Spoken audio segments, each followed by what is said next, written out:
You guys, look at this turnout. This is so great. I am so excited to welcome everybody to the Salesforce Accelerate graduation event tonight.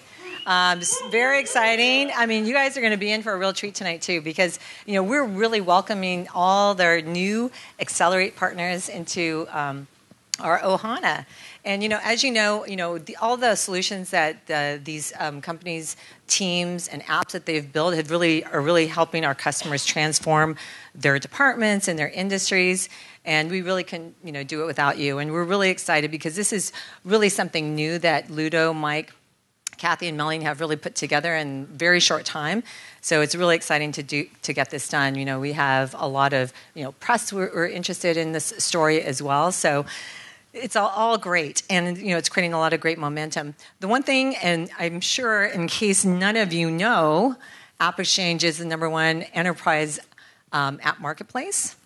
And a few stats about AppExchange. We have over 5 million installs and over 5,000 solutions on the AppExchange, which are really transforming businesses around the world. And I think the AppExchange has been around now for 15 years. Something like that. It's been, 13 years. 13 years. Because Mike and I were actually there at the very beginning, which is really scary. But, we're really excited to see the evolution of AppExchange because it's really created so much momentum in the market. And like I said, the innovation has been amazing. The one thing I wanted to say, too, is that, there's a big market opportunity here for, everybody in this room. And for, a lot of the partners have already started that. But, and a lot of you, maybe if you attended Dreamforce, heard some of these stats, but the market opportunity is really great. We have, IDC did a research study about not even a year ago, but by 2022, there are going to be 3.3 million jobs created by the customer and partner ecosystem and over $859 billion in new business revenue. So that's really amazing. And I think that we have a huge opportunity ahead with all of that. So without further ado, I'm going to introduce the team here that's really put all of this together, and we have a great evening ahead for you. Introduce Ludo, Mike, and Kathy, who will take it away. So thank you, everybody, for coming.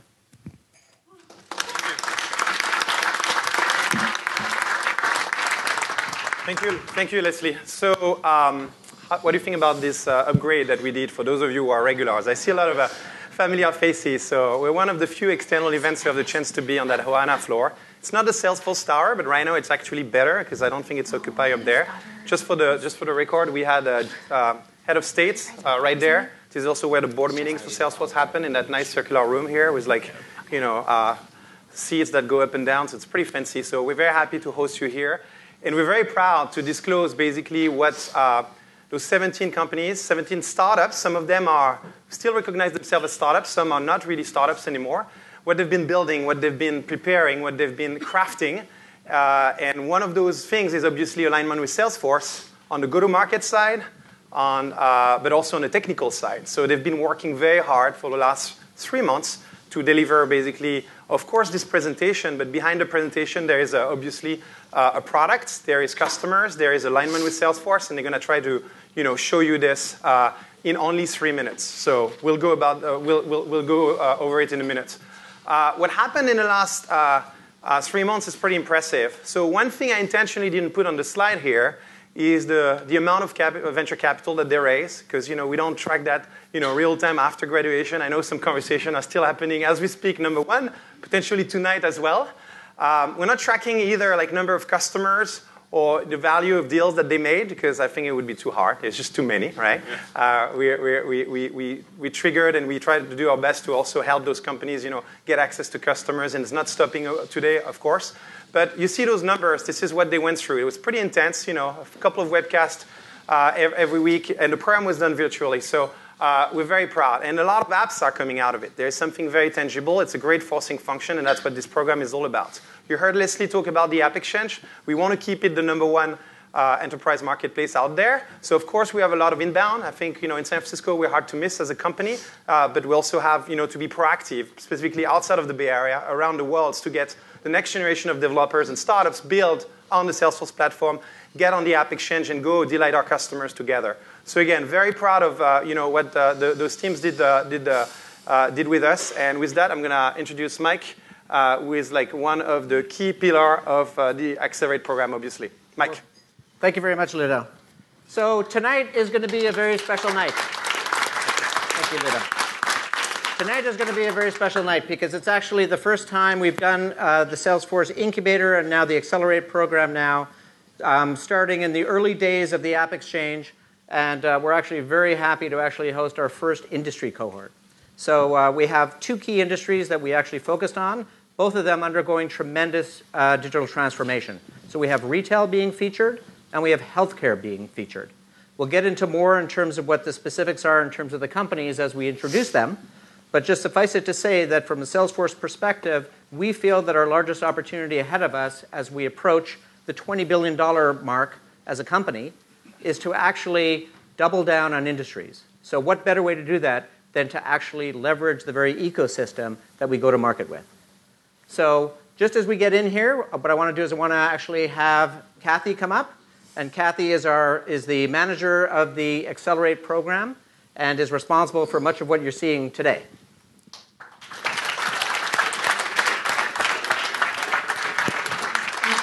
Hi, I'm Kathy. So I run the program, which is the Accelerate program. One of the things that was unique about this program from what we were doing in the past, which was the incubator, was the fact that it became a virtual program. So I've just been making sure that all the genius that is within Mike and Ludo gets put into a really amazing program that then we can share with all these people who are located all over the country, mostly US, and then I think a team in Canada. And tonight, what we're doing is we're bringing them all here, 17 teams. They're all going to have approximately 3 minutes to pitch to you first their customer pitch, and then kind of what they've been working on during the program. And to start the night off, we have a team that's a really important part of the Accelerate program. We always try to include a seasoned AppExchange development consultancy that supports the customers with technical guidance and review for the apps that they are bringing to the market via the AppExchange. This cohort had the honor of working with Comity Designs. Here they are. Okay.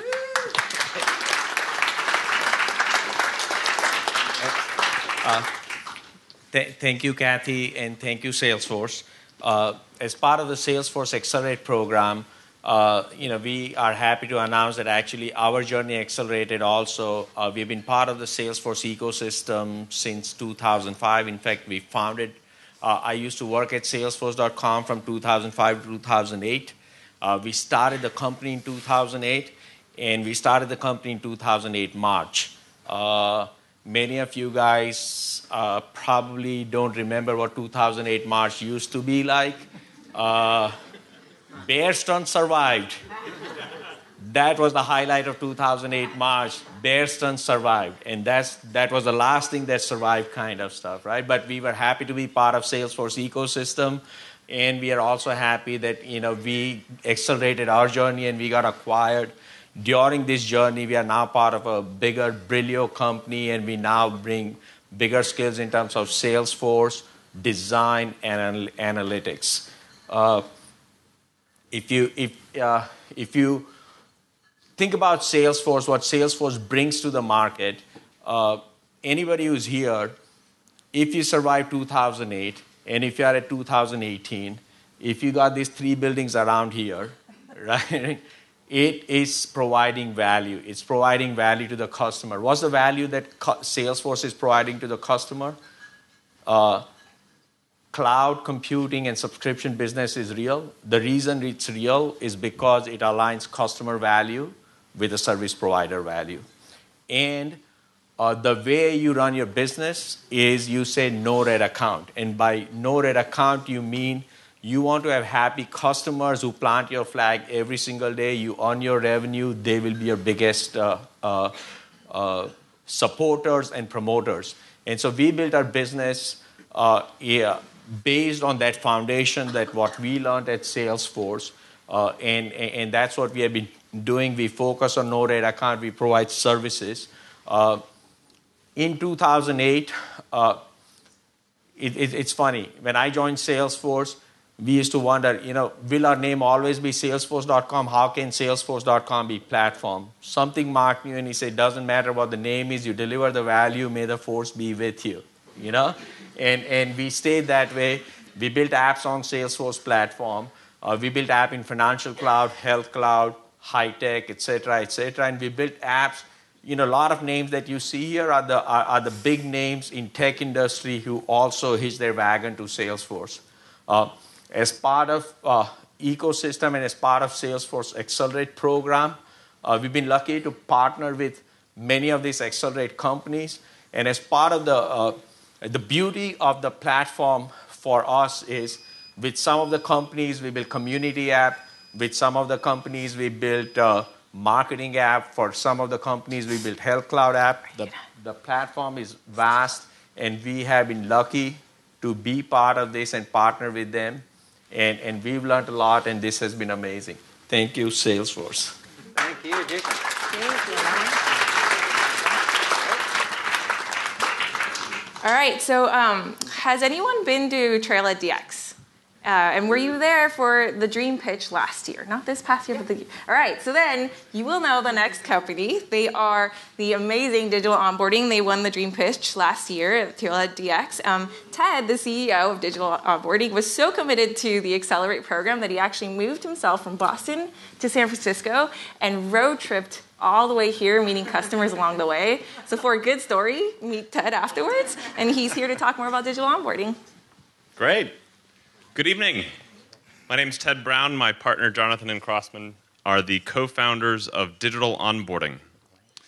Our name says it all. What we do is onboarding. We help companies increase profitability by making it easy for customers to adopt their products and services. Now, we focus on financial services, retail, banks, and credit unions. And we do that mainly for two reasons. One, the opportunity at retail banks is tremendous. Your bank spends about $300 in marketing just to get you to open up a checking account. Now, the data shows that what happens in the 60 days after that period of time is make or break as to whether they just spent $300 to lose money every year for the entire relationship or make money. Now, if I told you that banks are successful in that goal less than half of the time, you'd think maybe I should try a little bit harder. The second reason is that retail banks and credit unions really need help. Almost half of banks and credit unions do virtually nothing. Their onboarding process is handing out a packet of brochures and hoping for the best. We hope you see you again. There's no structured follow-up process at all. So, we've taken that packet of brochures into the 21st century. We've completed a completely automated digital process that instead of a folder, you get a text message and an email to a tiny microsite that takes you step by step through all the actions that you need to do to utilize that product. Download a mobile app, set up direct deposits, switch over your automatic bill pay. It continues to remind you when this follows to the bottom of your priority list to try to bring it to the second to last thing you're going to do on your daily basis, maybe by a gamified incentive.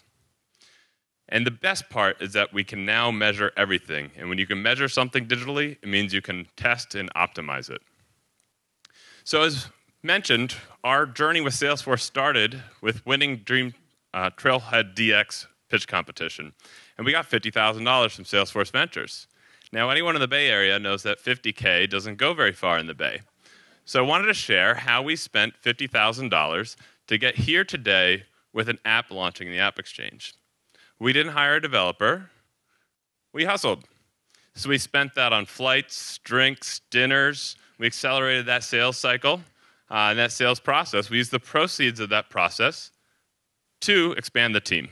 And expanding that team allowed us to be here today, where we're excited to announce and launch the app for the Salesforce ecosystem. With a click of a button, if a bank or credit union uses the Salesforce CRM, they can instantly eliminate those paper brochures that they hand out and have it done completely digitally. So, we are very grateful and very thankful for Salesforce and working together so that we can help banks and credit unions turn new accounts into new profitable relationships. Thank you.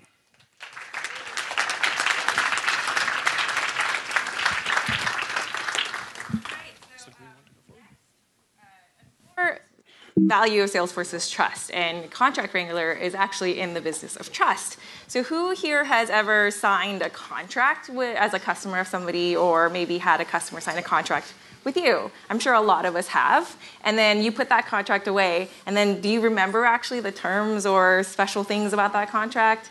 Yeah, not always. And so here is Contract Wrangler. Neil is amazing, and what they're doing could have helped me in so many ways a long time ago, and I'm so happy he's here. Thanks so much. I'm Neil Peretz. And first, is it true that the winner of the pitch tonight gets this TV for their house? No. This is just amazing.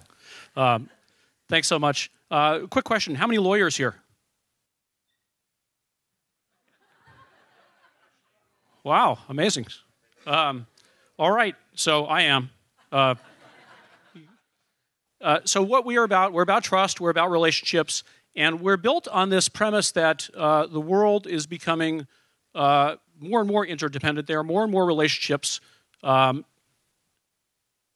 this is a pretty good example. It used to be you want to go write some software. All right, you go pull out your computer, you start writing some software. What do you do today? Hey, you go on Stack Overflow, you go on the AppExchange. Lots of different things. Each one of these different components you're using is another relationship. Each one is tied into a contract because that's where we write down the terms of our relationships.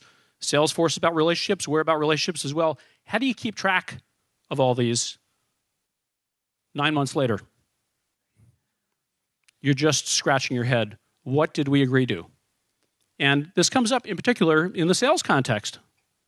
Hey, is there a minimum volume commitment? Are we billing them enough? When does my customer contract expire? Maybe I better go call them up in advance. Did I make some other promises about deliverables? So how do you keep track of all this? Today, there's two schools of thought. One is we call store and pray. The second one, for the more organized folks, is called get a contract management system. Now, the challenge with the contract management system is who's going to read all the contracts, because I didn't see any other lawyers here tonight, and type them all in. It's kind of hard to do that, especially when you get thousands of contracts. We talked to one company that was a for-profit ed company. They said, hey, I spent $1 million on a system, but no one read it. No one read the contracts. No one typed anything in. It was useless. So we're developing what I'll call a better way, which is Contract Wrangler. What is Contract Wrangler? Drag and drop your contracts. We will use optical character recognition, which already exists, but we built error correction on top of that for legal contracts, special legal error correction for OCR, full text indexing, and then comes the hardest part, which is we have a whole bunch of attorneys, and they are training a machine learning system to actually figure out what is in your contracts, what are all the key business terms. And the next step, hey, wouldn't it be great if those were in Salesforce, which is your primary interface if you're in sales? Wouldn't you like to find out, oh, I've got a most favored nation clause in my contract. Maybe I better think carefully about my pricing. Oh, there's a minimum volume commitment here. Maybe we better check that when we're doing billing. Who do I have to call? Oh, perfect. Here's the contact details. The Accelerate program's been fantastic. Thank you so much. For us, some great successes have been working closely with Salesforce and Comity on an architecture. We've been able to work with Salesforce customers to talk about what do you care about in your relationships? What do you care about in your contracts?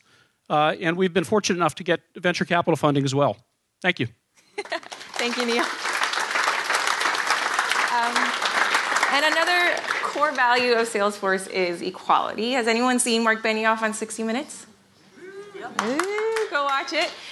So this next company is really pushing the bar on equality, and this is Pipeline. And I actually recently got to see Katika speak at a USF Women in like Philanthropy and all this stuff. But she spoke, and it is super inspiring, and I'm super excited that they're here. What Katika is doing for just women in the workforce, I really appreciate in terms of gender equity. So here to talk about Pipeline is Katika and Stefan.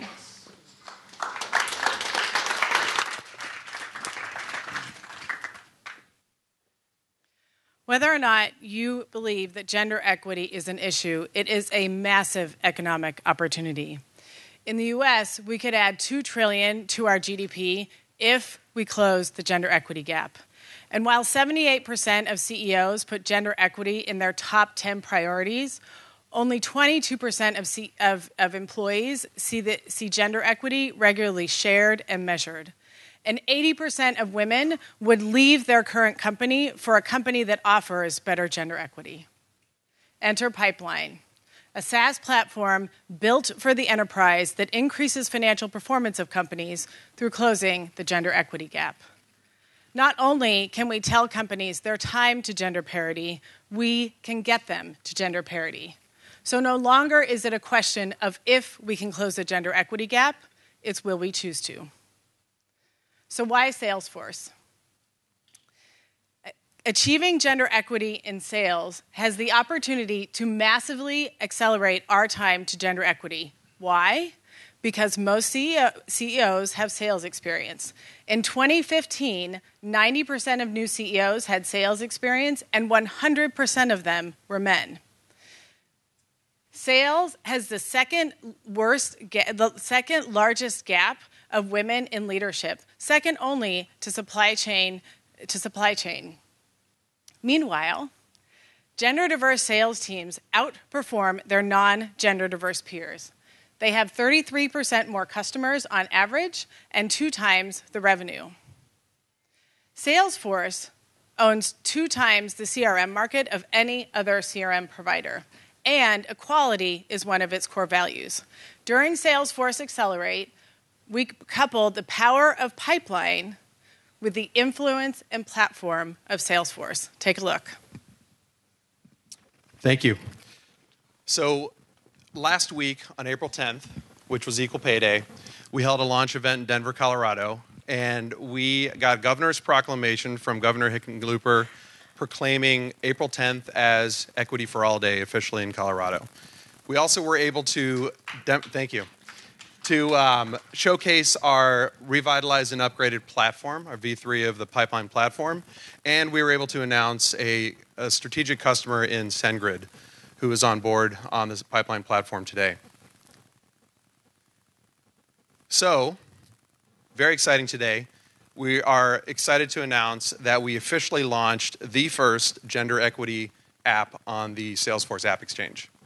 So that happened today. You can download it right now.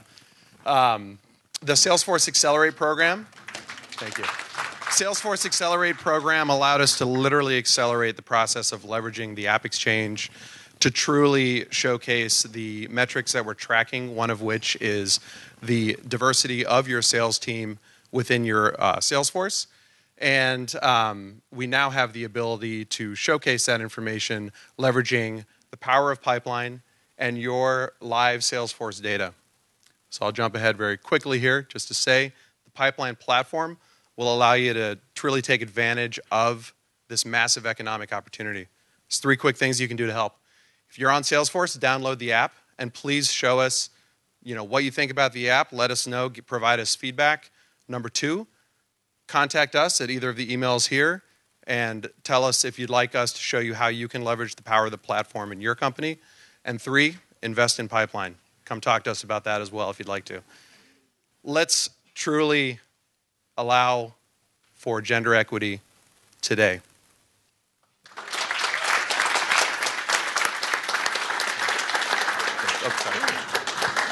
How is that? So it's hard to go after this presentation, right? That's what we realized. So just remember we hesitated a bit, about having Pipeline at the very end to kind of keep you thinking about this. But anyway, so let's switch gear. How is it going so far? Good? We know how it is. A lot of pitches. We have 17, so bear with us. So we're going to move to retail. So retail is one of the key industry at Salesforce. It's been really an engine of growth for us, all the way from customer engagement, customer retention, the whole spectrum. And we went into e-commerce recently, right, with the acquisition of Demandware. Demandware being basically the last element, from customer acquisition and engagement all the way up to commerce and transaction. So it's a very key industry for us. So we have a few companies that I'm going to introduce tonight who are primarily focused on retail. That said, let's start with a company called Hyper. Yes, of course, there's a clear use case in retail and hospitality. But as you'll get to know, they're bringing location to Salesforce. They're making you location aware. And so it can actually trigger a lot of scenarios in other industries. But for the sake of the exercise, I'm going to leave it to Carlos to explain what they're doing. But before I start, there's something very special about this company. They actually got a very prestigious award recently. They got nominated as one of the top innovative companies by Fast Company, alongside Pinterest, Instagram, Snap, and others. So with that, Carlos, take it away. Show us Hyper. Thank you, Ludo. Hyper is a location-based engagement platform. Some of the greatest companies in the world are using Hyper to acquire and engage customers on location. We are here tonight because Hyper brings the context of location to the Salesforce clouds. We're really excited about this. And we are even more excited that Marriott International is our lighthouse partner for this program. Marriott is the first Fortune 500 company to bring the context of location to Salesforce. And here's why. Companies with locations do not know their customers. And that may sound crazy, but in the case of hotels, 70% of their guests are actually unknown. Guests who book through OTAs, like Expedia or Booking.com, we all do that, they are not in their CRM, and they do not get to their loyalty program. But we are helping solve that. And I am going to show you a glimpse of how we are bringing the power of location. We underwent the monumental task of geofencing 6,030 of our properties in 120 countries on 6 continents. Marriott was the first Fortune 500 company to take on such an endeavor. The technology takes publicly available geotagged social posts on Instagram, Twitter, and Weibo and filters them into a proprietary UI. So when a guest posts, the team here can notify the manager of the hotel, and that guest can get a special something. So we are taking all of that data, and we are actually enriching guest profiles directly into the CRM. We are doing that through our integration in the AppExchange. We are also helping Marriott identify unknown guests on location and bring that content directly also into Salesforce. And this is incredibly important because it is actually 5 times cheaper for them to bring a guest back than to acquire an entirely new customer. And last, and probably more important, we're actually helping them win guests from competitors because we are looking at all this data from every hotel in the world. And what you are seeing here is our app on the AppExchange. I am going to zoom in into a particular profile. This is a high-value customer for Marriott. You can see all the locations that she has been in the world. You can see that she's a Marriott Rewards member and that she recently got engaged at one of their properties in the Caribbean. This is actually a real person, so just in case. And this is really powerful. It brings that context of location to the Salesforce platform. But what is incredible is what you're going to see here. We can actually estimate the lifetime value of this customer outside of Marriott and share that 4th dimension of the 360-degree view of the customer. We are actually estimating the share of wallet of this customer and how much of that Marriott has and how much their competitors have, because we are looking at every other location that this person has been. And that is the power of location in the Salesforce cloud. We are really opening this 4th dimension of the view of the customer. And a lot of companies are following Marriott's lead. These are some of our partners outside of travel and hospitality. And our team is here today. My 2 sons are here today as well. We would love to meet all of you. Thank you.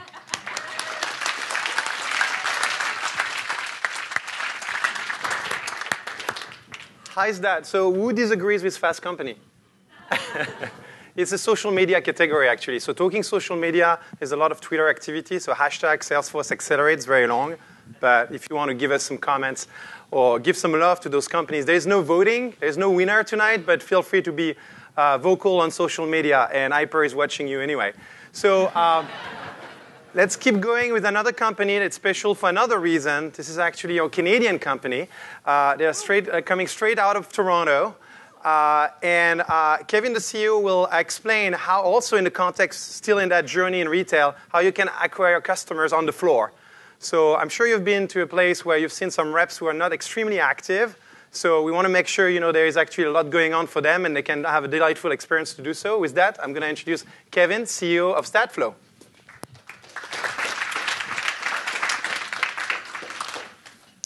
Thanks, Ludo. So we're Statflo. We're retail outreach for Salesforce. I won't stand in front of this here. So this is a study that was done by Salesforce recently on consumer buying behavior. 79% of consumers said that they want personalized offers based on buying history. 56% said that they're overwhelmed with marketing crap, right? Maybe you've seen that. Ever seen that stuff? 44% feel they know more than the rep that they go to a when they go to visit a store. And what ends up happening is really retail is losing its humanity. It's creating experiences like this, not super exciting. Now, we feel that retail has to bring humanity back, just better, right? So let's meet Felix. He's a sales rep. He's a millennial, just like me, and opinionated. Now, he has an hour, 2 hours, or more of idle time every day that he works. He's also not equipped with the tools that he can use to activate that time. And he also lacks training and coaching to make good use of that time. Sometimes he's handed a call list, but he has no context as to how do you even do that. So we feel that you can empower people like him, actually millions of reps like him, to reach out to customers and build one-to-one relationships at scale and in a compliant way. In fact, we can activate 1 hour of his time to start 150 conversations with real customers and prospects. That's pretty cool. Now, as a result, he can amaze customers, book appointments proactively, and close more sales. In fact, he can lift sales by 9 to 20% across an entire retailer within 60 days of his store location. So we're Statflo, we're the outreach engine for retail, and we're very excited to be coming to the Salesforce platform. It starts with compliant outbound calls and texts, with pre-built chat starters, trained with hundreds of thousands of real conversations on what actually gets people to reply. We know the best contact because we can leverage the power of Sales Cloud and Einstein. Better yet, we can train them just in time. When you've hit an objection you weren't expecting, you can actually coach to that. You can motivate the rep through funny video. And we can filter the content to make sure that Felix is sending the right thing. He's not making promises he can't keep. And we can stop swearing in other language to come back to Felix, because we've seen it. Some customers go, hey, baby, is this your work line? So we can filter that out. And it's mobile. So how it works, you install the app on the AppExchange, you enable campaigns, and you invite your reps. They then log in with their Salesforce ID, and they can engage anywhere. It could be in a store, it could be in a call center, or it could be on the go, if I, as the manager, allow that. And as a manager, I can measure everything in Salesforce. We have thousands of reps using us today. And here's what's crazy about it is we started in wireless retail. Who has a great relationship with their carrier? Nobody. But yeah, you can get a 60% reply rate, a 30% appointment booking rate, and a 20x ROI. And so we found that you can actually build that relationship. We have a team of 60 Canadians from all over the world who work out of Toronto with varying accents. We're Statflo. We're retail outreach for Salesforce, and we invite you to join our beta at statflo.com.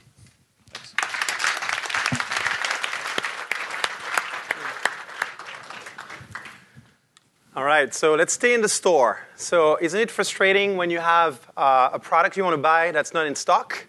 Yeah, I will do that. Yes, right? That's basically what this company is trying to fix. And the interesting thing is a lot of people see Salesforce as a B2B company, but as we go in retail, in e-commerce, we're also a very B2C focused company. And that's typically the scenario that Jorge, CEO of InStock, is going to talk through. It's a hybrid solution between like a mobile client, B2C, consumer, you can download on the App Store, as well as a backend, of course, connected to Salesforce. So let's see how InStock can help retailers, consumer goods companies make sure they have their product in stock. Thank you, Ludo. Thank you for being part of the program. I gotta be honest, I love the program. I miss, we're from Miami. Miss Miami party here in San Francisco. As much as I love San Francisco. I'm here to tell you about a huge problem that I face myself. park the car, go to the supermarket, get my kids milk, and then finally get to the shelf. The exact organic milk that my wife wanted me to buy wasn't there. So I got two options: get replacement for that, or go to the next supermarket. For me, it's better go to the next supermarket. Better get the real milk. That's a problem I thought I only had myself until I studied that. 1 out of 12 items on a shopping list here in the US is not being found in the store. That's a massive problem for us as a user, but it's even bigger problem for the industry. And if you have to put that in numbers, $1.75 trillion is being lost as an opportunity for the brands, for the items that are not in the shelf. And the user loyalty get hit by getting another product equivalent or either going to another store. So either retail or the store lose. Today, the solutions are more oriented to the shelf, are high cost, and are not easy to scale up into a kiosk, a small store, as not scalable. So we thought, what if the solution is in everybody's hand, in their phone? Why don't we all solve the solution? And then we said, yeah, that's it. Crowdsourcing, let's do it. So we built the first crowdsourcing solution for inventory. It's simple. The product gets out of stock. The user take a picture. We send the picture to a retail and the brand, and from there, everything happens. This is how our apps looks like. Only in 2 clicks, actually, you take the product that's off the shelf as an evidence to the platform. And then we ask, how many people is going to take a picture of it? And then we find out that almost 50% of the users were willing to take the picture without receiving any incentive, and 80% with the incentive. Here's a proof that the market is a big problem solved by crowdsource. This is our backend platform. Everything is placed on Salesforce. Most important thing here is we're also predicting the out of stock before it even happens. It learns from the behavior of the place on the users, and we can predict before it happens. This is how it looks like from a Salesforce platform. Our business model for the retailers is pretty much they pay what they save. As much as the user report, they save, so they pay. So everyone wins. I'm happy to announce that we closed very important deals with one of the largest CPGs in the world. Pepsi gave us the opportunity, and 7-Eleven to start a pilot in over 3,000 stores in Mexico. We're launching with Salesforce at AppExchange very soon, and closing a big deal with Instacart type of company down in Mexico. Thank you very much for the program. Thank you.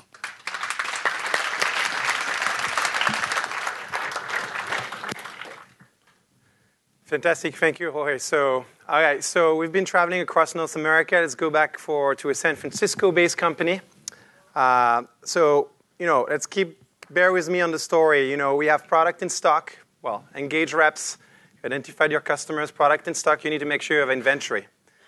And one thing that big brands and small brands have in common, and you need to manage that through a single UX, a single view, ideally in a beautiful interface.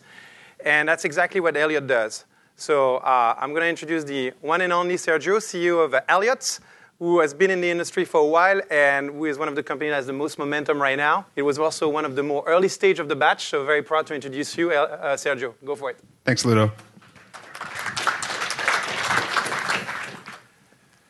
Hi, everybody. My name is Sergio Villaseñor. I'm the CEO and founder of Elliott, where we provide infrastructure for global brands. And we do that by providing them a single API that seamlessly integrates all their different sales channels and back-end systems that they need to sell globally. And the reality of commerce today is it's pretty complex. Brands today sell across a lot of different channels. They sell on their .com, they sell on marketplaces, they sell offline, and now there's emerging technology like social media and conversational commerce that allow them to sell anywhere and at any time. Now, the problem with doing that is that you go to trade shows and you need a lot of technology to support selling products globally. So if you go to a trade show, you'll find that you need a warehouse management system, a product information management system, a CRM, and an endless arsenal of solutions to do that effectively, which is selling globally. And once you pick your technology stack and you do sell globally, typically those solutions become very disjointed and disconnected, and data becomes segregated or siloed. So you don't maximize your investments of the technology that you're using to sell globally. Until Elliott. Elliott is really about being the roads and highways to enable brands to easily pass data across all their front-end sales channels and back-end systems, so that way they can be much more efficient and smarter companies today. And essentially, Elliott does just this. It's built to unblock key initiatives that enable business users to innovate with agility and speed. And we do this in 3 ways. By providing them what we call our data stitcher, which allows them to stitch together connections between their front-end sales channels and back-end systems, or just systems to systems. And we do that by providing them a data cloud, which allows them to store unique records that they can reference and have a centralized repository as they sell globally. And then conversational tools to query any of those kind of data points within Elliott today. And because of Accelerate, we did build a lot more momentum. So as a part of the program, we did now officially partner with Commerce Cloud. We have our first API integration and our first devs being certified in the process right now. Cloud Conversion did kick off our first security review, and we're also launching our first Commerce Cloud merchant June 1st. And we also kicked off our Series A fundraising. So today, if you are a brand using Elliott, you're able to stitch together in a very seamless way any backend system to your frontend system. So if you sell on Commerce Cloud and you use a PIM and you use a channel management tool, you can now have all your systems connected and you can maximize your investments and have all your data seamlessly flowing between them. And that's Elliott.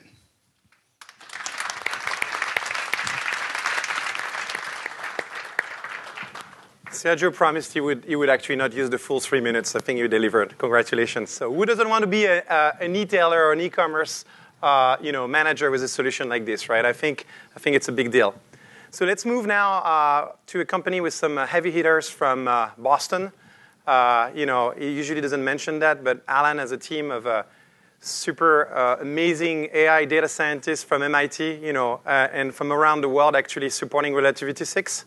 I think if you think about it, we didn't use the word AI too much tonight, which is surprising. We talked about prediction, and that's what he's all about. It's predicting basically what's going to happen. Not only predicting based on the Salesforce data, which is an obvious one, sales data and things like this, but also externalities. So Relativity 6 is definitely focused on retail and a bunch of other verticals. So with that, Alan, take it away. Thank you, Ludo. Appreciate it. Hi, guys. How are you? My name's Alan Ringwald, co-founder, CEO of Relativity 6. This is Marvin. He's our logo. But for tonight, we gave him a little safari vest. Bear with me. I designed it, and I'm not a designer, so be kind. But thank you. So the company started, as Ludo mentioned, about 3 years ago at MIT.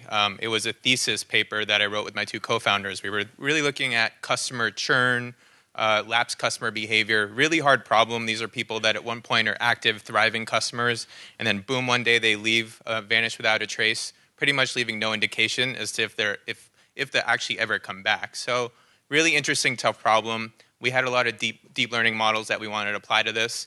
We found out some interesting stuff in retail, right? So high churn, of course, 1 in 4 customers.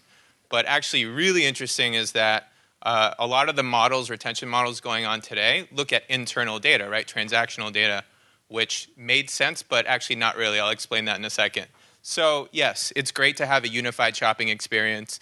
The guys, the guys at Elliott and the other guys that you're going to hear are doing really important, interesting things. But we found with retention models, specifically understanding when someone's going to churn, external data became extremely important.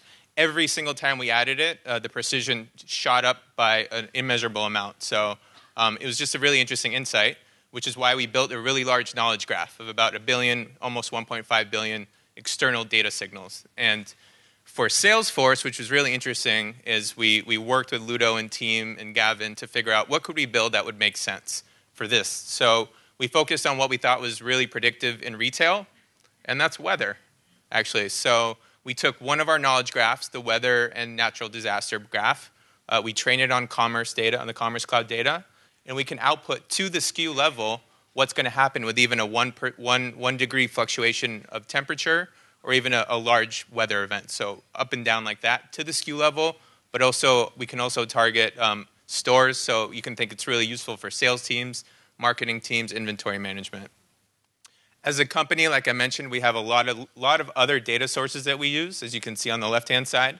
We fuse it with internal data, run it on our models, and here's what we essentially output, is a prediction on a life or company event, specific product recommendations, our own lifetime value calculation based on people's movements, and a propensity to purchase, but also to be retained or to be won back. And that's all within Salesforce. So as Ludo mentioned, retail is great for us. We do it.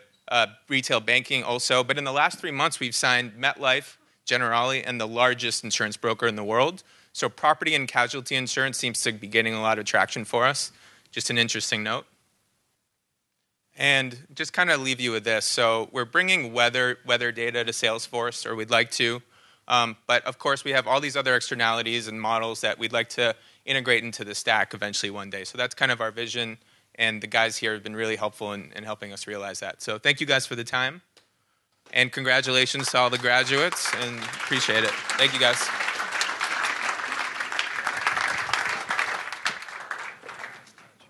So in case you didn't realize, at Salesforce, we like mascots. We have a lot of mascots, a little bit animals everywhere, furry animals. And so it sounds like we inspired a few of those companies to go on that route. So with that, this is the last company of the retail batch. So there's no emotion, but because I know Andy. Some of you know him because he was on the panel of our previous event a month ago. So it's probably one of the most mature companies of the batch, and had an existing relationship with Salesforce that they really supercharged under one keyword: loyalty. So once you acquire those customers, you engage with them, you did all those great things. The last piece of the journey is to keep them happy. And loyalty right now, I'm going to quote Andy, is in the dark ages. There is a new way to think about loyalty, and that's something that at Salesforce we hear from our customers day in and day out. My friend Gavin right there, who is in the retail team, is telling us all the time. And so Clutch is actually a company out of, this time, Philadelphia. And so Andy is one of the co-founders. He's going to present Clutch tonight. Thank you. I've got to say, I've got a little deck envy. Good job, guys. So as Ludo said, we're a next-generation loyalty platform. Loyalty, the way it used to work, spend dollars, get points, doesn't really work anymore. So we've built a technology that from the ground up transforms the way that these B2C brands identify their customers as they're moving in and out of channels, understand them at scale. So how are we all different? We're not transactions. We're people. We have emotions and react to different stimuli. And then ultimately, how do I motivate them to the next best outcome? If I bought a shirt today, buying a shirt tomorrow is not the best outcome. So how do you leverage this loyalty strategy to encourage me or incentivize me to write a product review or to share it on social? All of that is contained within the logic of a loyalty system. So we've got some scale, and we grew up in specialty retail. You'll recognize some of these brands just as Joe or Jane Consumer. We've learned a lot of lessons, and being a bellwether for retail or bellwether for how businesses are performing, we saw some of the indications of retail 2-3 years ago and started diversifying. So we're in retail banking, we're in healthcare, we are HIPAA compliant if that's necessary. The fact of the matter in loyalty and retention in general is that a very modest increase in retention can have a significant impact on the bottom line of the business. Because we all know acquisition is much more expensive than retention, and people who have purchased before have a 60% probability of purchasing again. So if you can engage them, keep yourself top of mind, and engage me as an individual as opposed to a transaction, you can affect the profits of your business dramatically. The reality is, and here's the issue, as consumers, we know that we're throwing data off just by moving around. We saw indications of that earlier. And that knowledge translates to expectations. I expect that if you have my data, that you're going to give me a better experience based on who I am and how I'm behaving. Don't treat me like everyone else, right? The reality is today, 16% of the companies on the globe can deliver on that promise. The reason is this is what their systems look like. So how do you put the consumer in the middle of your business? Where do you even start? All of these systems and touch points are capturing data. How do you get that all into one spot? In this case, how do we get that into Salesforce? So we've obviously partnered with Salesforce to try and solve that problem. So customers that are using Salesforce in conjunction with the platform can alleviate that data disparity, eliminate those silos, and bring all that data back into one spot as consumers move across buying channels, e-commerce, in-store, or marketing channels, email, direct mail, SMS, social, etc. And all of that feeds back in real time. This is a very simplistic overview of what I just explained. So third-party data, first-party data, transactional information down to the SKU, engagement activity, what kinds of engagements am I actually responding to? All of that gets analyzed, and all the loyalty logic automatically triggers against those behaviors to drive my next behavior, my next outcome, not your next outcome, because it's all very personalized. All of that feeds directly into Salesforce, which drives a much deeper level of personalization across a massive data pool. This is what a profile looks like in the platform. So again, it's commingling all of these myriads of data, both first-party and third-party. We're seamlessly built into the Journey Builder. So this is Salesforce Journey Builder. So we actually have all of these widgets, and you can drag and drop all of that functionality in and build really sophisticated marketing campaigns and incorporate loyalty as part of that equation, and then have all this really dramatic reporting on how is a loyalty member behaving differently than a non-loyalty member, so you can really calculate the impact of your business. In the AppExchange, we do have an existing relationship with the Commerce Cloud. We have about 42 shared customers there. And during this accelerator program, we did launch the Journey Builder app, so we're very proud of that. The team's been super helpful. And we are in development with the Service Cloud, so that should be out soon. So loyalty begins here.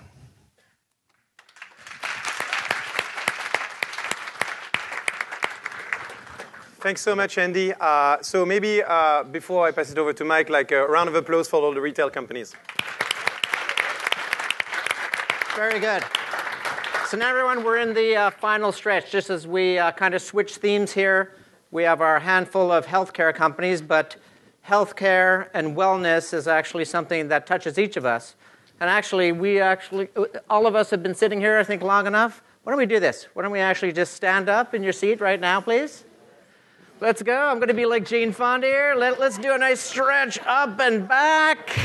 Over to the side. Over to the side here. Okay, very good. Okay, I think we're ready to go now. Okay, so now, as I mentioned, in terms of the two industries of focus, we just heard about retail. Massive transformation that's happening in retail. That's something you can say that we choose to participate in. Healthcare is something that we don't necessarily choose to participate in. Some of us, I'm Canadian, think that this is a right. But nonetheless, I think that what we're seeing right now is a massive transformation in healthcare, where we're moving from a fee-based model to a value-based or patient outcome-based system. So this is a massive opportunity with a very large market, and everyone is seeing this opportunity. I think more importantly, the companies that we have in our cohort are seeing this opportunity, and it's massive. So we're going to see exactly what these folks are doing.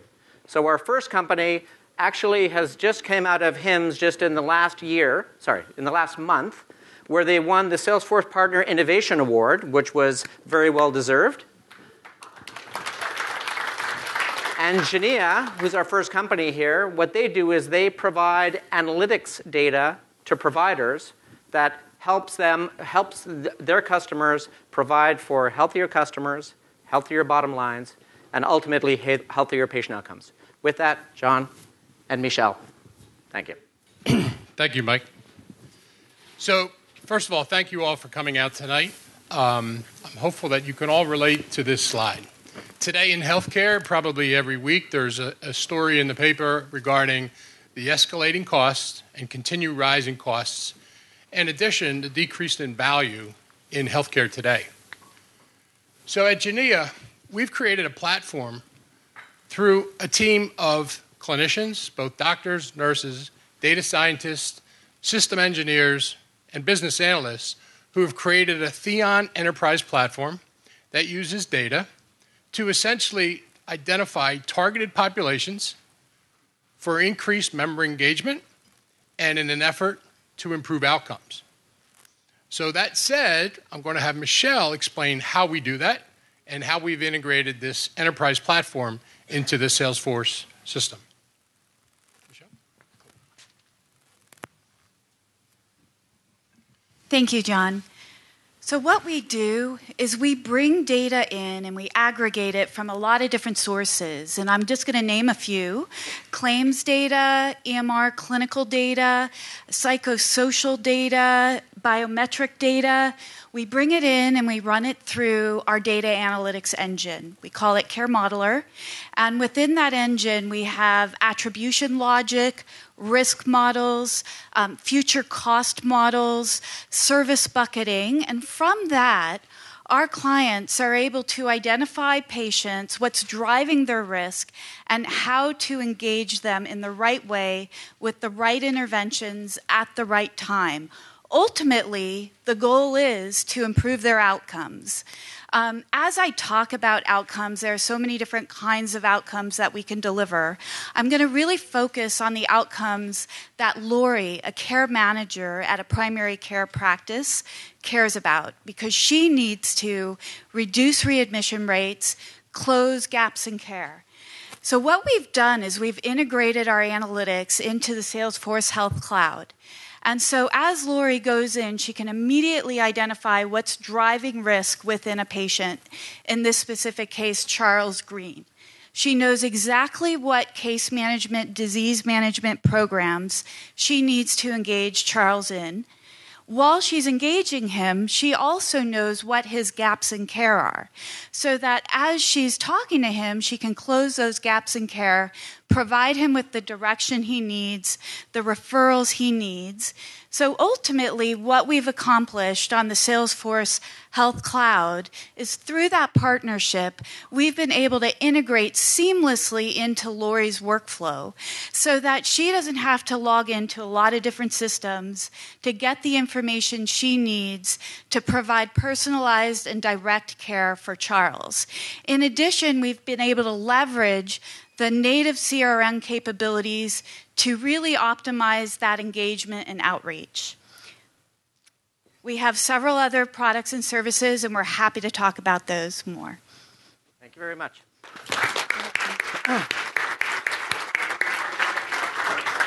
So we just saw, in terms of visualization of data, obviously a very valuable solution for the provider side of the healthcare equation. But where do you get that data?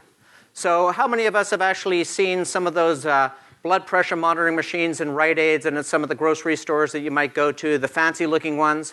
Well, that's actually provided by the company Higi, which is coming up next. And Higi actually allows you to then not just take the blood pressure readings at the store, but they actually store that in a secure manner, allow you to then manage that data, and then ultimately, as we'll see, feed that data into your ultimate health record. With that, thank you very much. Thank you, Mike. I'm Vicki Harder, and I'm here from Higi, and I'm happy to tell you about our Higi population screening solution. Let's start with the journey for the consumer, because really, the front door of healthcare is where that consumer is. Consumers come to one of our stations, our health stations that Mike was describing. We have a network of more than 11,000 stations. And in fact, 78% of the U.S. population lives within 5 miles. We're able to reach people that are the most underserved. And in fact, our retention and engagement of patients has been so wonderful that we have employers adding stations to their locations and their employee sites. We have stations in homeless shelters, community centers, churches, and high schools. The footprint of Higi grows because the engagement and the excitement of our populations grow. We add about 1 million healthcare records every week. And in fact, I have over 248 million records in our database. That engagement level is incredible, and it breeds the ability to have validated, affordable, and accessible information that patients are offering to share, consenting to share with their healthcare providers and their teams that are going to help take that healthcare moment that was free to them as a consumer and engage. So contrast that with this problem that the average adult in the U.S. visits a provider twice a year for about 15 minutes with no data in between. And our average adult visits a pharmacy 35 times or more a year and can sit at one of those health stations sharing data, answering surveys as the front door of healthcare. Our value to payer and providers is that engaged and loyal customer, and we have data to show it. We also engage, stratify, and manage targeted populations. The scalable nature of our solution is that we take those highest risk patients based on blood pressure or weight. We can look at them in a longitudinal pattern, looking at those who are at rising risk or those whose health conditions are improving, and stratify our populations so that our healthcare care managers can spend the time most valuably. Our solution identifies that risk and, most importantly, integrates with the everyday workflow of providers. So it's not only convenient for the patient, but also the providers who can perform population screenings on large populations and then target interventions where they're needed. We have two views in our Health Cloud solution. One is a population level view that shows those risk bands.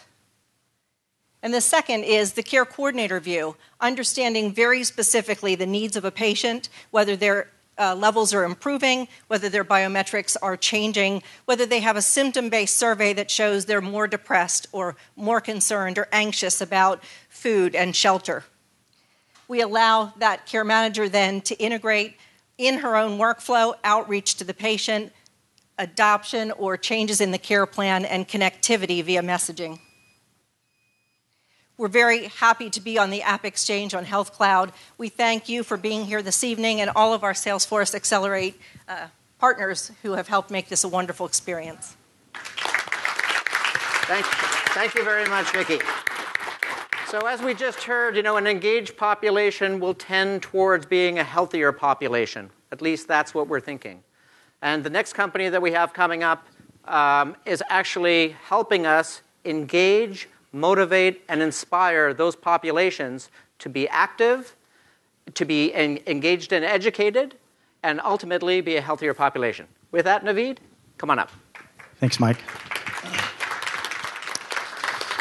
Good evening, everybody. My name is Naveed Rastegar. I'm the CEO and founder of Flitbliss. Flitbliss optimizes the health and productivity of the global workforce, tackling a $500 billion problem our economy faces annually. We have over thousands of users today and up to 90% adoption already on this natively built Salesforce application. We've achieved 5-star ratings on the Salesforce AppExchange, so please check us out. With this sort of success, Salesforce selected us to participate in the Accelerate program, focusing on another big gap in healthcare, which is patient engagement.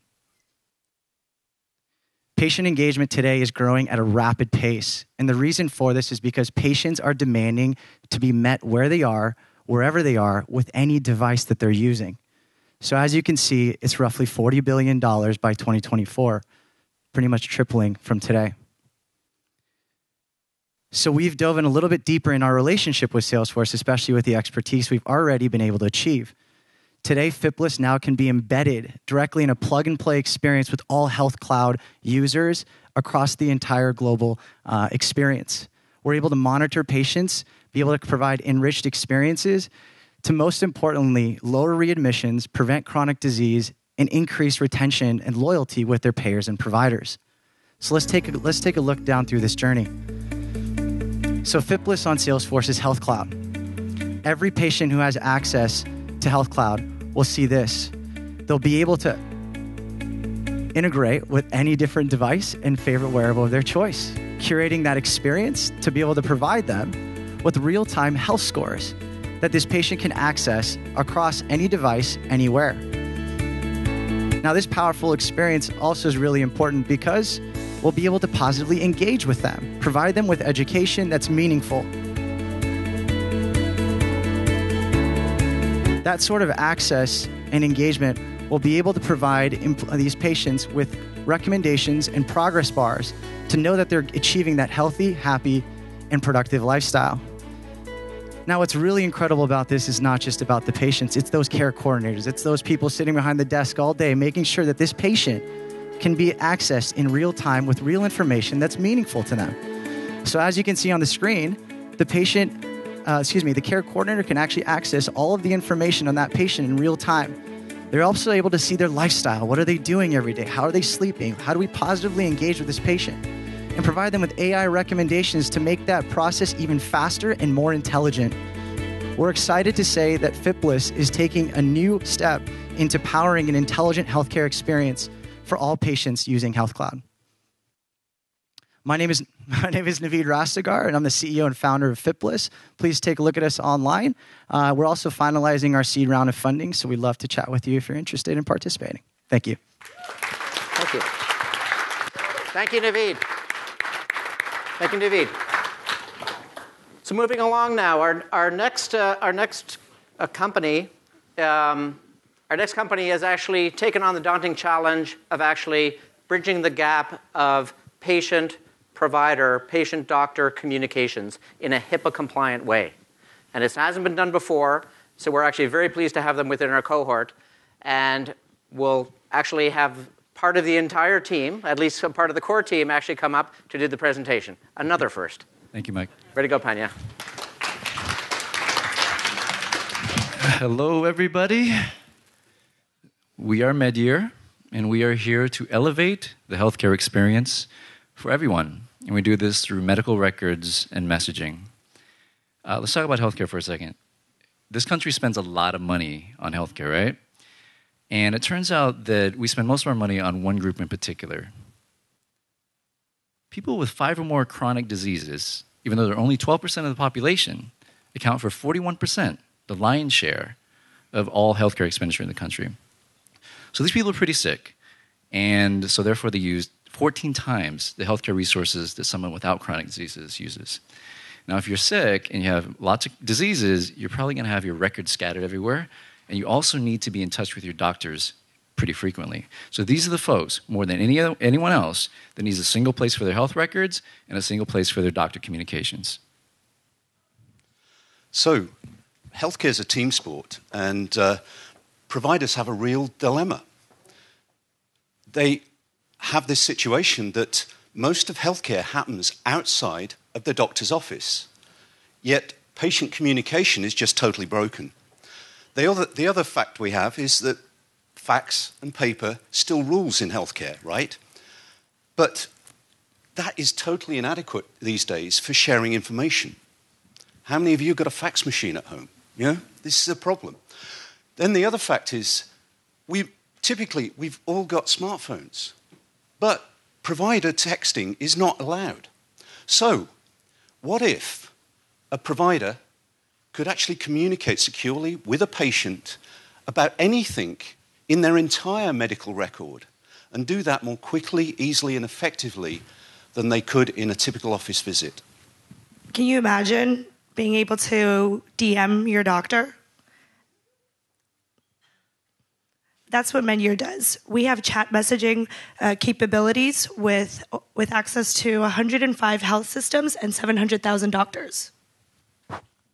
So I'm going to really quickly show you what we've been up to in the Accelerate program for the last few months. On the left-hand side, you see a doctor chatting with a patient on the right-hand side on their mobile device. The doctor asks, "Hello, what seems to be the problem?" And the patient takes a photo of a very grisly finger wound and sends it securely to her doctor. The doctor is able to see the image and open it and quickly make a diagnosis.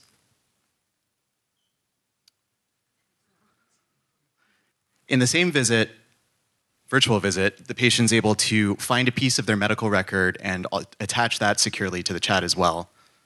They have the option to share any piece of their entire medical history, which they own and they keep on their device. When the chat's over, a doctor's able to set an expiration date, export or archive the whole chat. So that's Medyear Pro. It sits on top of Health Cloud, and that's what we've done in the Accelerate program. Today, anybody who wants to sign up can do so. Just email us, promo@medyear.org. Again, that's promo@medyear.org. It's a $360 value, so it's a pretty good deal. Or just come up and talk to us afterwards. Thank you, everyone. Thank you, guys. Thank you, Medyear. So continuing on the theme of communications, as we've seen in terms of actually trying to achieve better patient outcomes, one of the most vexing problems that we actually see is actually the problem of follow-up. You go to the doctor, you go to the provider, you then have instructions. How do they know that you're actually following up on it? How do they know that you're taking your meds? So the next company is actually vying to become the voice operating system of the healthcare industry. And we'll see how they're going about in doing that. With that, Anthony, come up from Health Hero. Thanks so much, Mike. So as Mike was saying, our mission at Health Hero is to become the voice operating system for healthcare. So using voice to optimize not just workflows in a healthcare setting, but really follow up with patients at the right time in the right way. So we are automated calls on Health Cloud, and we are live on the AppExchange. But before I tell you a little bit more about what we do and how we do it, I'm going to tell you a little bit more about why we do it. So one of the biggest catalyzers of starting the company was I lost my own father to heart disease. He was only 58, a Hispanic male. His first heart attack was his last. I've always been convicted, like a lot of people in this room that have lost someone, that a properly placed phone call or a properly placed message could have prevented him from death. And very specifically, this is a common thing that's happening all over the place, but the problem that we solve is that readmit rate, right? You have 1 in 5 patients returning to the hospital every 30 days. $15,000 on average are those penalties. So our calls are going out to these patients in an automated fashion, as Mike said, asking them what's the right, take your medicine, how is your stay, how is your visit, and fueling that unstructured input and answers and fueling that into Health Cloud to trigger other partner programs to occur. It could be a Geneia program, a Flitbliss program. It could trigger a Lyft ride if you don't have adequate transportation to the hospital. So the current status quo is that nurses are doing this massive follow-up. But if you look at the big problem is how do you follow up at scale with nurses and human beings trying to do follow-up? The answer is you can't. You need a scalable but empathetic, personalized way of reaching out to them. And this isn't a traditional IVR. We're talking about optimizing workflows in the new healthcare market, in this new fee-for-value market that Health Cloud is ushering in. We are that voice component. Not only is our app live, but we have 85% plus engagement, and a third of all the people in our programs improve their medical adherence. This is a little bit of a demo of what's live on the Health Cloud store right now, or the Health Cloud AppExchange right now. So essentially, if you were to get a call, like say you check out a Kaiser Permanente with a congestive heart failure procedure, a call would have gone to you at 9 to 11 o'clock today. The inputs of those questions would have been fueled into Health Cloud, and the nurse and doctor would be clicking on the analytics, be able to listen to what you actually said. Your transcription would be in there, but most importantly, we're using data science and natural language processing to trigger other things to happen in Health Cloud to make sure that the right message is hitting you at the right time. The doctors and nurses get analytics, they can play everything back, and it can trigger other partner programs or potentially trigger a voice or text message to the doctor or nurse to make sure that they're optimized. All the answers can be played back in an MP3, MP4 format, all HIPAA compliant, all within the Health Cloud application in the Health Cloud ecosystem. So again, our mission is to become the voice operating system for healthcare. And our marquee client is Adventist Hospital, which is a joint client with Salesforce. We're very excited to be live with them. And most importantly, when you think of voice with Salesforce, please come reach out to us. And again, my name is Anthony Diaz. I'm the CEO and founder of Health Hero. Thank you so much. Thank you very much, Anthony. So as we've seen, kind of data is the key to everything. If we can actually collect the data, manage the data, analyze the data, we'll be able to effectively act on the data and actually get to the objective of better health outcomes. But one of the things that we've been seeing actually in all of these systems is that there's a key gap in terms of care. So the operating room or the operating theater is one of these areas where data traditionally has not been able to be captured. And it's actually very important getting into the operating arena that they know that certain things were done in advance. And then coming out of the operating theater, all of the post-care providers need to know what happened in the operating theater itself. So how do you capture that data? So LiveData is actually setting about to solve that very solution. So with that, Jeff, come up and tell us how you do that.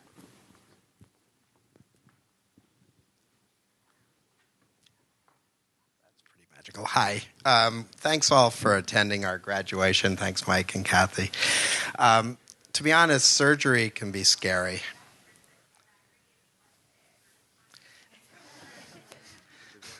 There are a lot of moving parts, and obviously the most important part could be one of us or someone we love.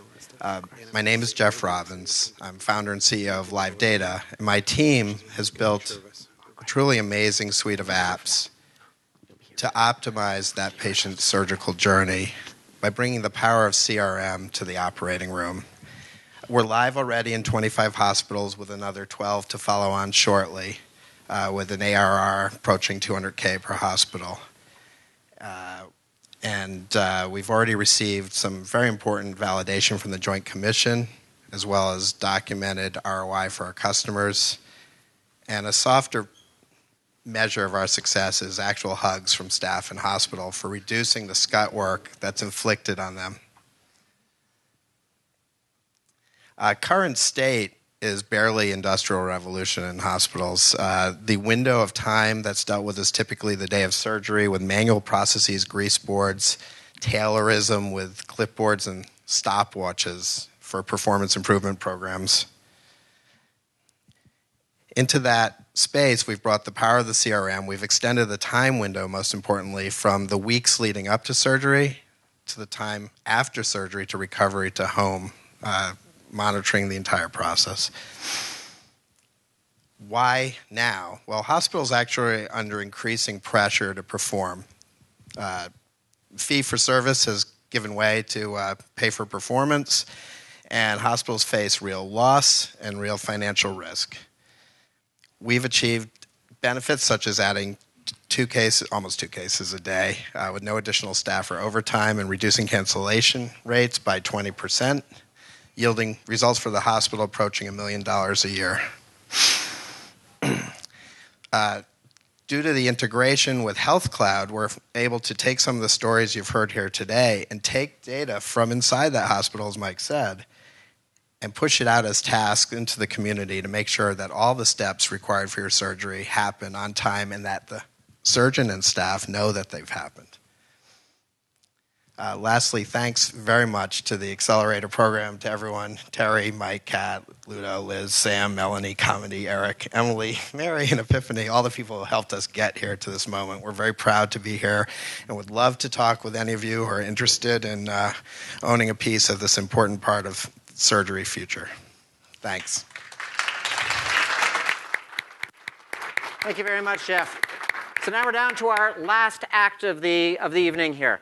And it's a really good way for us to go out with this because we actually have a seasoned entrepreneur and a little bit more. I would say that they're more of a scale-up than a startup, but nonetheless, a lot of experience and domain expertise in the pharmaceutical arena in terms of providing for next best outcomes, in particular for those reps. And what they've done in the Accelerate program is actually taking that into the broader HLS spectrum and focusing on medical devices now. So with that, why don't we have Derek come up and show us what they've done. Thanks so much, Mike. Oh. Hey, everyone. So my name's Derek. I'd like to start by describing the challenge that Aktana addresses in the life science industry. So imagine you have brand strategy. When that's communicated out to the field, it typically loses its clarity and its impact. At the same time, you now have engagement that's so much more complex than it ever used to be before. More channels and more messages. And it leads to customers getting uncoordinated experiences and ultimately not reflected in terms of what the initial strategy was. So at Aktana, we take these same pieces and we give them structure. So we let your company start with your strategy, data, and context, and we produce from that intelligent suggestions and insights for those people in the field and also those in marketing deciding what to do with their customers. At the same time, we are learning from what works and what doesn't with our AI and making the strategy better over time. Now, we're fortunate to have been doing this now for over 7 years, working with over half of the top 15 global pharma and also in every major region. And what we've found is huge impact. So we see typically things like CRM satisfaction increases because we're delivering more value to reps. And on top of that, ultimately sales lift, often in the double digits, which is huge in the world of pharma. And that's why we're so excited to have been part of the Salesforce Accelerate program, because we want to bring these same benefits to the Salesforce ecosystem. And there's 3 ways that we're doing this. Firstly, we're developing suggestions and insights for medical device companies right in Sales Cloud. Secondly, we're enabling multi-channel marketing to become a reality, connecting Marketing Cloud with field sales. And thirdly, we're sharpening Einstein's outputs for the life science industry by producing relevant next best actions. So let me give you a quick demo. Imagine I'm a medical device sales rep, and I'm figuring out what my top priorities are for today. Right in Sales Cloud, I can see what my suggestions are, which customers to see, what messages to use, what products to discuss. And what's really important here are the reasons why, because I need to decide whether to take a suggestion or whether to dismiss it and give feedback. Now imagine now that I've actually accepted this suggestion and I'm out there in the field about to do a call with a physician. Rather than going out there and looking at various reports, right in Sales Cloud on the account page, I can see just the most important information to help me figure out what to do next and what to discuss to be most effective. Now, all of this gets configured behind the scenes by a sales operations or marketing manager who's using an easy-to-use configuration panel to set this up. I won't show you how that works today, but I would like to highlight our new Marketing Cloud integration, which lets marketing managers think about what actions do they want their reps to take as part of a Marketing Cloud campaign, and define specific actions that reps should be taking, as well as say what reasons they want to show up on those suggestions to drive adoption. Ultimately, what this means is that we now have suggestions and insights that are powered by both sales and marketing priorities. And then on top of that, as the strategy gets even more sophisticated, we can still keep it just as easy for reps by incorporating things like Einstein outputs right into the workflow. So if you'd like to learn more, please come and talk to myself or anyone else from the Aktana team here. There's a lot of people here. And also check us out on the AppExchange in the coming few months. Thank you.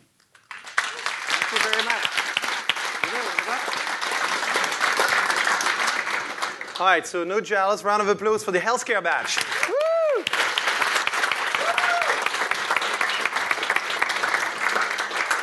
That went fast. We were right on time. Actually, I have two shootouts. One is to Melanie, who is right there. A lot of you had a chance to meet at the reception. A space, a unique place like this, where we have head of states is also like sometimes, a little bit, complex to get you in, but thank you, Melanie, for putting together this event. I think it's probably one of our best so far. Thank you to the regulars who are coming.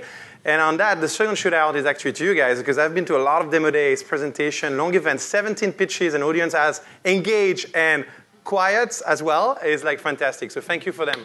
Thank you for them. So, in a traditional Salesforce fashion, like we want to encourage you actually network, obviously, but also talk to those folks. We did a session this afternoon about give, get, and highlight. So they gave something to their peers, asked for something, as well as highlighted something. So most of them, when it was about the gets, the ask, it was about getting more customer leads. As you can tell, there's a lot of consistency across those companies, a lot of synergies. So, but if you are in retail, healthcare, or you just want to help, bring general equity, please go talk to those people. They're here to network with you. So with that, please network. Thank you for coming. I'm just going to ask to all the Accelerate members, please don't try to crash the pictures, to go in the board meeting right there so that we take a great group picture with Alexia right there. So again, thanks you for coming and enjoy the evening.